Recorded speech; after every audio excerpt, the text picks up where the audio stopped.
asalaamaaleykum wa rahmatullah mbokk ndax xam nga ni doomu aadama bi dina xëy di nit nekk doomu aadama xëyee koor woor ba waxtu dog jot mu doon mala wala boobu mu yor àtteb mala wal iyaazu billah bëri na ñoo xam ne dañuy xëy di ay nit xëyee koor ba waxtu dog jot ñoom ak mala yi ñu yem àtte te dara du leen ko yóbbee lu dul nu ñuy consommer lekk geeg naan gi ci anam boo xam ne déppoowut ak ni ko shariatul islaamiya wala ni ko diina jàngale du samay wax Sëriñ Tuubaa moo ko wax. Seexul Xadiim nee na wa kullu man malaa batnahu taam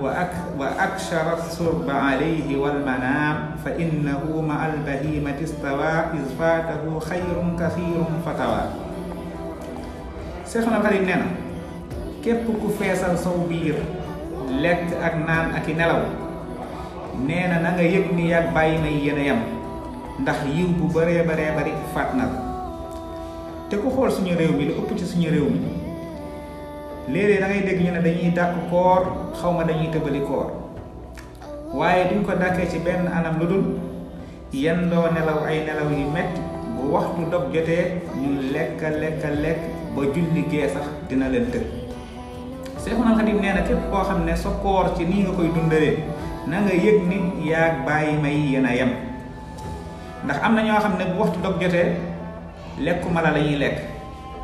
moo tax mu ne wa ba'duhum yaakulu aklal baqari waqta futurihi wa waqta saxar maanaam am na ñoo xam ne bu seen waxtu dog jotee lekkub nag la ñuy lekk ni nag di lekkee la ñuy lekk dañuy bëgg a feesal seen biir yi loolu mujjee leen soxlaal ba duñ tal jaamu yàlla. Seexul Xadiim nee na yii képp ko dëkkee na nga yëg ni yéen yaag bàyyi may yéen a yem kon yàlla nañu yàlla musal ci loolu. te diggu doomu dafa baax ci dundu doomu aadama maanaam doomu aadama léppam dafa war a diggu doomu yeneen ti wax na ko ci xadis nee na mbir mu nekk diggu doomu da cee gën te ku ne xam ne ni doomu aadama ni ko yàlla bindee bu dutoon ak lii Seexul Xadiim wax ak li yeneen bi wax su dund ci diggu doomu nga ko war a tabax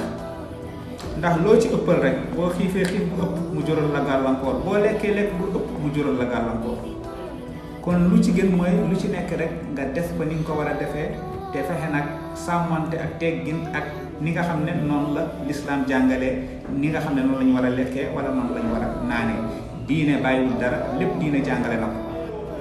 moo tax ku xamul rek mooy tërërëri réer waaye ku gëstu sa diine ni nga war a lekkee ni nga war a naanee ni nga war a toogee lépp ñu ngi la koy jàngal kon lii lañ leen bëggoon leeralal ñuy xool bu baax ni ñuy consommer lekk geeg naan bi wasalaamaaleykum wa rahmatullah